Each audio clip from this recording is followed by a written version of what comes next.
I hired a private detective. My wife had changed a lot in the last month, and our quarrels were getting louder and more ridiculous. What about her?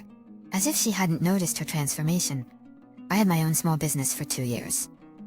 It required development and my considerable attention, so I did not particularly bother and hired a private detective. My detective wasn't cheap, but he was highly professional. He managed to wiretap her car and even her office 2 days later, and I listened to conversations between her and some guy. The guy, by the way, was a colleague of hers. It was obvious from the conversation that they had already had sex several times near work and even in the workplace. And now her lover really wanted to do it right in bed. They decided to do it at the hotel. Friday night, she told me she was going out with her girlfriends on Saturday. I already knew the guy was married too. I quickly contacted his wife. We met up. I told her what I knew and told her if she wanted proof, she should come with me Saturday night. So we followed my wife, parked in the rental car outside the bar. We didn't have to wait long. My wife gets out, followed by her lover. He was already waiting for her at the bar. When we arrived, his wife was already crying. I told her to be angry, not to cry. Then I noticed them heading towards my wife's car, which, by the way, is the one I bought her. The lover gets behind the wheel. They arrive at an inexpensive hotel not far from the airport. I suggested that the lover's wife wait a while so they could get undressed in time. Then our trap would definitely work. 5 minutes later, I knock on the door and yell, "Open up, it's the police!"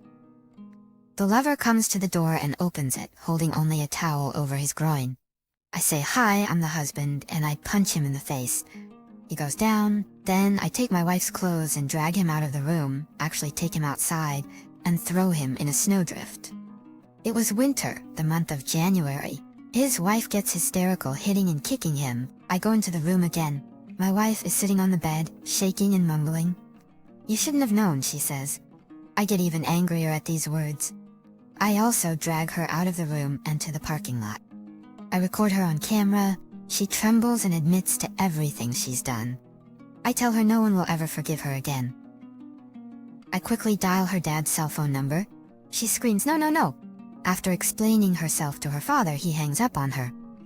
Her father simply says that she disgusts him and hangs up. She lets out screams and moans. I tell her to get dressed and give her her clothes. She is trembling and shaking. I call a cab, put her in the car and send her to her own sister's house. I got into her car myself, as if it were my own which I had given her. And her lover and his wife drove away in some rented car. Then on Monday I call her boss, after I told him about the actions of his 2 employees, and I told him that their continued presence in his company would force me to sue him, since I have good connections in the bar and the courts. Nonsense, of course, but it worked. He fired them both. Then he packed up his wife's things and took her to her sister's house. It took her 2 more days before the shock passed. She calls me and I refuse to talk to her. This goes on for a few weeks or so. Then her sister calls and says she's lost her mind, has stopped talking to everyone. I advised her sister to call her doctors. My wife ended up under observation at the psychiatric hospital. I got a call from the hospital, made a reluctant appointment, and was told before me that she had fully realized what she had done. And what I did shocked her to the point of complete insanity in the truest sense of the word. Her psychiatrist said she was having a serious nervous breakdown from her experiences, including the crushing humiliation I caused when I made her confess, while standing in a public parking lot, half naked. The psychiatrist said it was extreme and led, in part, to a split in her personality, but things should normalize. I noted that she treated me like trash before I caught her, and her personality was not as good as she presented herself to be. As I was leaving, I was told I would call back the next week. The next week our meeting took place. She looked dejected and like a shadow of her former self. My wife used to be a figure skater with a curvy figure, but she had lost at least 50 pounds in a few weeks. She said she was trying to keep me from finding out about the affair and that she cheated because I was working too hard. I called her out on that. I reminded her of her own words when she was complaining about not having enough money. So I went into business to make a living for us. I told her she kept lying. I can't be with her. I want a divorce. Her doctor almost threw me out of the room. I yelled at him, and he yelled at me. And all of a sudden she says, okay, yes, I was selfish. I wanted to feel a romance, to experience the thrill, and to know what cheating was like. I suggested she think about what it all meant, what it was all about. Now the affair is long in the past. Your parents resent you. Your job is lost. It's going to take some serious effort to make it right. And certainly a lot of it. A lot of the time she asked not to leave her, said she didn't know what she was going to do without me, and I kept quiet. I was still in touch with my wife and her lover. They were still living under the same roof. I asked to see her and offered to have wine together. She told me she was a married woman. I told her I was technically a married man too, and the same circumstances didn't prevent our spouses from having fun. So after that, why should anything prevent us from doing the same thing? After a trivial conversation, I leaned in and said jokingly that it would probably be good for them if we became lovers too. I expected a polite rebuff, but to my surprise she smiled and said, "Please don't take me to that lousy hotel." We booked a very nice room and spent the next 3 days getting to know each other. And that went on for about 2 months. While I was thinking about what to do next, to be honest, the anger had subsided and I thought about leaving everything as it was, but something kept bugging me. And I decided to get a divorce after all. And now 2 years have passed, and I am grateful to fate for this incident. Because it was only now that I felt what real life is like, and I wish you the same. That's the story of the hero, our story. Write your opinion in the comments, and we'll move on to the second story. Second story. Perhaps someone has experienced similar situations as I have. My story is quite simple and at the same time full of unexpected events and climaxes. So my name is Stanislav and I am 37 years old. I am quite successful in my field, running my own small business. I live in a small country house and do not deny myself anything. But this is now, and it all started with the fact that first I had to go the way of total meanness and betrayal. So I was a 20-year-old kid who came to a strange city and was completely alone. Except that sometimes my parents helped me. I went to college by correspondence, and in order to rent a room, eat something, pay for my studies and buy some clothes, I had to work very hard. I clearly decided that no matter what it cost me, I must achieve at least some results. After a long time, I have a successful career, and in the next couple of years, I was planning to buy a long-awaited apartment. I was pretty fed up with renting an apartment. I was very happy and proud of myself. Emotions were brimming over the edge.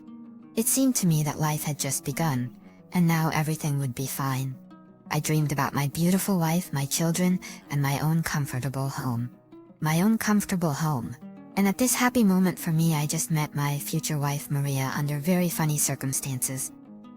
On another lunch break, I went to my favorite coffee shop, where I was served by a new, pretty waitress. She was a plain, ordinary girl, obviously from the provinces. Judging by her manner and speech, I could tell right away. There was an instant connection between us. Her eyes literally drove me crazy after she took my order and brought my dish. On the way to my table, she stumbled and her tray with my lunch flew out of her hands. She started frantically picking up the broken dishes. I immediately rushed over to help her. "Please forgive me, I'm so clumsy," she said in a half-whisper. "It was no big deal." "Don't worry about it," I replied. "Now I'm definitely going to get fired," the waitress muttered, barely holding back tears. At that moment, the administrator of the cafe ran up and started yelling at her employee. I stood up for her and explained that it was my fault for accidentally pushing her. But the administrator insisted that she saw it was the waitress who dropped the tray and eventually fired her. Despite that, we got married and started living together. Things were great. I had almost saved up for an apartment, shared the news with my wife, and we started planning for children. I continued to work and look for future homes. It was not an easy task, I must say. But then another piece of good news came. Maria got pregnant. I was overjoyed when I found out and carried my wife in my arms throughout her pregnancy. But everything came crashing down when I learned a terrible truth that almost made my heart stop. On that fateful day, I decided to surprise my wife. During lunchtime, I came home with a bouquet of flowers and sweets. I went into the apartment, but my wife was in the shower. I put the flowers in a vase, placed the goodies in the fridge, and went into the room. I took my laptop to surf the internet, and it was already on. There I saw my wife's page on one of the social networks, in an open conversation with her best friend. What I read there made me pale with horror and turned my whole life upside down. In that conversation, my wife openly referred to me as a loser and joked about taking away half of her real estate once she divorces me. They even joked about her not being pregnant with my child. And as soon as I bought an apartment, she would finally leave me and live a full life in the city, to the envy of her relatives. I broke into a cold sweat and my heart raced. I wanted to scream. I wanted to scream from the pain, but at that moment the water in the bathroom went silent.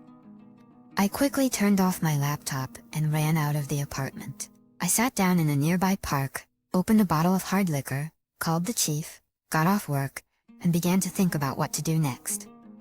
And then it occurred to me, as I thought at the time, the only logical way to begin to solve this problem at the root. The only thing that calmed me down at the time was that I had not yet bought the apartment, but I was already going to meet and sign contracts because I had found a very suitable option, and I immediately came up with what I thought was an ingenious plan of revenge. A couple of months later came the day X. I have to say right away that all this time I pretended to know nothing and continued to play, as my wife put it in her correspondence, the naive loser. At one point I called her and told her that I had bought the apartment and signed all the contracts, and that she could come right now and see our new little nest. In 15 minutes a cab would come for her. My wife was overjoyed, as evidenced by her enthusiastic shouting into my phone. After the appointed time, my wife got into a cab and drove to the appointed place. When she got out, she was pretty surprised and didn't understand what was going on, because the cab driver took her not to the doorway of her new panel house, but to the train station, after which I texted her. "My dear wife, I hasten to please you with the news that I changed my mind about buying an apartment and decided to buy myself a house." Why myself? Because we are getting a divorce. Half of the real estate from the naive loser will not be taken away. Because after your plans, I was the best lawyer in town, who has drawn up all the papers on the parents. I wish you all the best for you and your future child. I think you have already guessed that if anything happens, I will have no trouble getting a DNA test. Good luck, sweetheart. Finding not a naive guy in love to hang on to in the city, but a lot of brains to hang on to in life. And since then, we divorced and I never saw her again. I do not strive to build a serious relationship. I live for my own pleasure. I communicate with different women, if you know what I mean, and do not deny myself anything. I found a hobby, which has grown into a lifelong business, because it's certainly not a child from a stranger's uncle who will give birth to you. The final story of the day is the most interesting. An unfaithful wife got her lover pregnant and wanted to give the baby to her husband. You will be shocked when you find out how it all ended. Be sure to watch until the end. Enjoy watching it. There is no such thing as a woman who is faithful to the end. With very few exceptions, every man knows this. Only one worries, the other makes peace, and the third tries his best to ignore it. I lived with my wife for 40 years. We got married when I was 20 years old, and she was 19. Things happened, we fought, and we made up. But I was sure that in all that time, we never once betrayed each other. Nevertheless, wherever fate threw me, she was always there for me. We had 2 beautiful children, a son named John and a daughter named Catherine. Now they are adults, both with families and children of their own. I was sure we had a peaceful old age ahead of us, surrounded by our beloved grandchildren. I am a doctor. I served 25 years in the army, and reached the rank of colonel in the medical service. It has been 10 years since I retired, but I continue to work in a private clinic. To tell the truth, I do not often hold a scalpel in my hands. My wife also still works in an advertising firm. She is a designer by training. We have no financial problems and we work for our own pleasure. I have been to many places during my service. I spent almost a year in Africa, Mongolia, and Vietnam, but I hardly ever saw those countries. The job of a doctor is almost round the clock. But every time I came home, I knew my loving wife and children were waiting for me. At least that's what I thought. Unfortunately, as it turned out, that was just wishful thinking. Despite my age, my wife managed to maintain her natural beauty. She always took care of herself, which allowed her to keep her girlish figure and face without a single wrinkle. When we walked side by side, she was often mistaken for my young mistress. The contrast was too stark, a young blonde and a gray-haired mature man. A major with a young mistress. My wife found this contrast amusing and it flattered me as well. But as it turned out, I was having fun for nothing. It all happened one rainy November evening. Have you ever noticed that the events that change our lives for the worst often happen on rainy autumn evenings? It's as if dying nature is trying to drag us down with it. It was late fall. I was sitting at the kitchen table, going through my papers, looking for my medical records. I was due for a checkup at the health center on Monday, and I needed to find my immunization records. My wife wasn't home. She had gone into town in the afternoon to buy groceries and cook Sunday dinner for us. I searched through my old papers for a long time, and suddenly found something that really shocked me. It was an excerpt from my wife's book, dated from the period when I was on a long business trip and hadn't been home for a year. Just 4 years after the birth of my daughter's discharge, it was about my wife's pregnancy and premature birth. Tests and ultrasound results showed that she had given birth to a premature 6-month-old baby. Unfortunately, the baby passed away after only 3 days. Following this, there were tests conducted on both my wife and the baby, including blood type and rhesus factor. It was discovered that the baby had a blood type of R and a blood type of 3. This was a shock to me, as my wife and I are both blood type O and R positive, which means our baby could not have these blood types. The only possible blood types for our baby would be type A and R positive.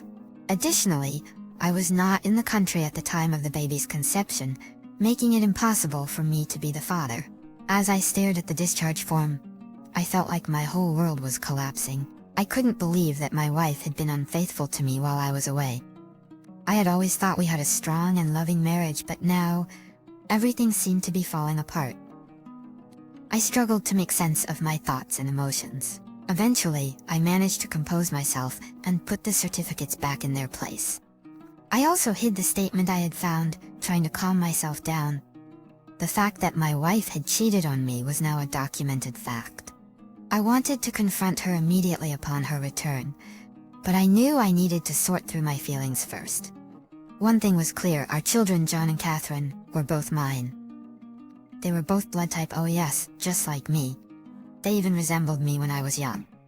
Despite this, the thought of my wife's infidelity still weighed heavily on me. I couldn't understand why she would do this to me. We had married for love, and I had been devoted to her for almost a year before we got married. Other women did not exist for me, even though I was attractive and received attention from the opposite sex. My wife was the only woman in my life. Throughout our marriage, I had always tried to show her love and care. Sometimes it felt like she was my entire world. I stepped out onto the balcony to get some fresh air and saw a car pull up outside our house. After a while, my wife got out of the car, followed by a man. He helped her with some packages before she gave him a quick kiss on the cheek and went inside. The man then drove away. I couldn't help but feel a sense of relief as the car got farther and farther away. I heard the front door lock click and knew my wife was inside. My wife's voice sounded unexpectedly loud, and I realized that I couldn't stand it and started to figure things out right away. She kissed me on the cheek and I smelled the fresh scent of alcohol. I tried my best to speak calmly. She looked at me with an unfamiliar expression. To calm myself, I got up and retrieved a bottle of whiskey from the cabinet. My wife looked at me with fear in her eyes. It took great effort to maintain my composure and not raise my voice. I poured myself a glass of whiskey and said, "Sit down. I have some questions for you."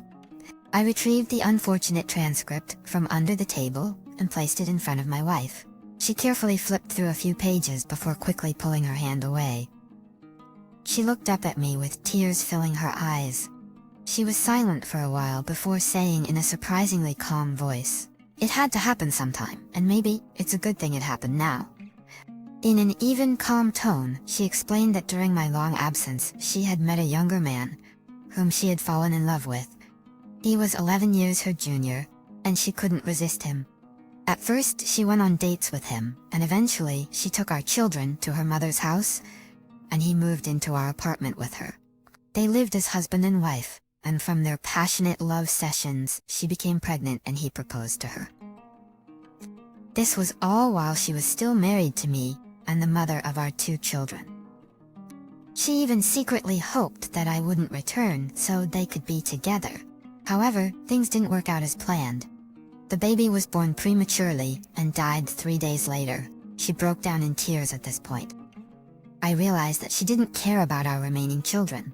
After the baby's death, their relationship cooled, and she said they grew distant from each other. Then a young woman appeared, and her lover left her in pursuit of new adventures.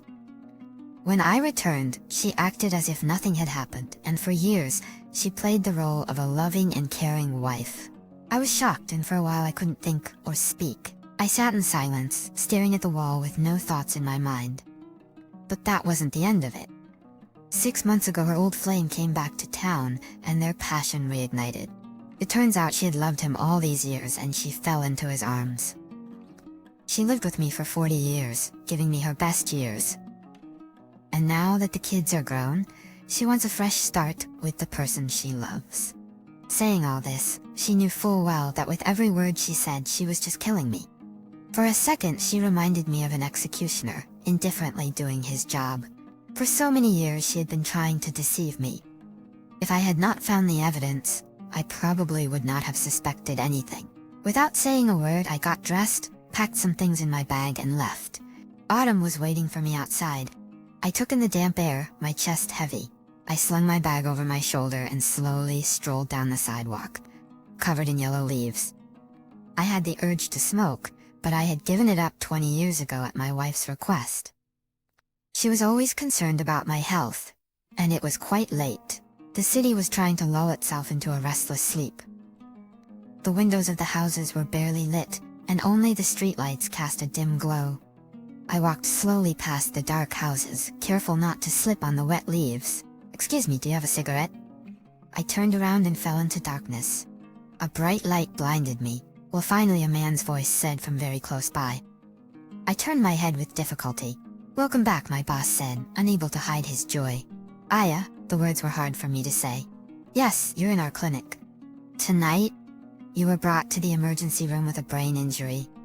We operated on you immediately, and the surgery was successful. Your children and your wife have been informed." The recent events made my heart ache again. I no longer had a wife. 2 weeks later, I was discharged. My ex came to see me twice, but I refused to see her. At first, I rented a small apartment not far from the clinic where I worked and began to adjust to single life. The breakup with my wife had a twofold effect on me.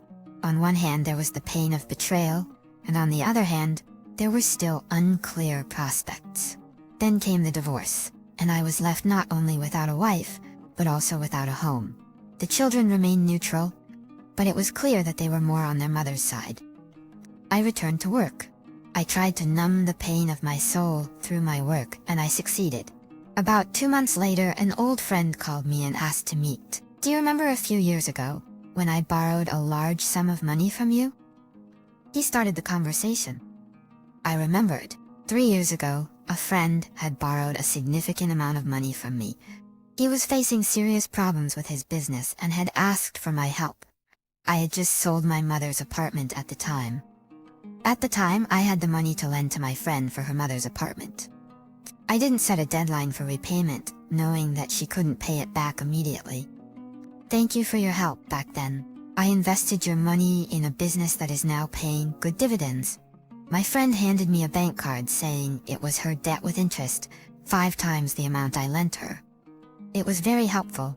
I used the money to buy a small cottage near the city and a car. I was too busy to do housework, so I hired a helper who was 15 years younger than me. She was a young woman who had been married before, and lived with her ex-husband for almost 20 years. They couldn't have children due to her infertility, and he eventually left her for someone else. A neighbor told me all of this, as the employee herself didn't talk about it much. I had no plans with her, she was just an assistant. But after 6 months I fell ill while chopping wood, and she called an ambulance. She sat by my bed holding my head in her lap. I was fine, but the incident made me see her in a different light. We naturally became intimate and I eventually asked her to marry me. We got married in the fall, knowing we couldn't have children. But 3 months after the wedding, she started feeling sick and I took her to my clinic. To my surprise, she was pregnant for almost 2 months. That's when I realized that when one door closes, another one opens. Life was getting better. Then, my ex-wife called me before New Year's, asking to meet. We went to a restaurant and she begged for forgiveness, saying she had thought of me every day. She admitted to making a terrible mistake and betraying me, our family and our children. I sat silently, looking at the woman I once loved deeply and would have given my life for. She had twice cynically betrayed me. The woman who had lied to me for 20 years. The woman who had cut me out of her life and left me for another man. And now she had suddenly come to her senses and was trying to get back with me. My ex kept saying that her time without me had made her realize how much she loved me, that she only now understood that I was the only real man in her life. I looked at her brightly painted lipstick and imagined her kissing and caressing her lover with it. Did she really think I would believe her words? That she was confused and didn't know what she wanted? This woman who had cheated on me, had a child with her lover, left me, and spent her free time with another man without ever thinking of me. She came back because, as it turns out, she only loved me. In her own time, she found an excuse for her meanness and didn't hesitate to leave me. She had had her fill of sensual pleasures with her lover, having been in his bed more than once, and she had coldly planned the moment to give me one last fatal blow. And now she was here to offer me the only precious thing she had left, but she had already taken advantage of her lover. She realized he only wanted her for fun and as long as she had the money. When she realized this, she came to me, hoping to try to get back what she had lost. Did she really think I was so gullible, ready to believe all her lies? I listened in silence to her remorse-filled monologue. I had nothing to say to her. I didn't revel in her humiliation or gloat.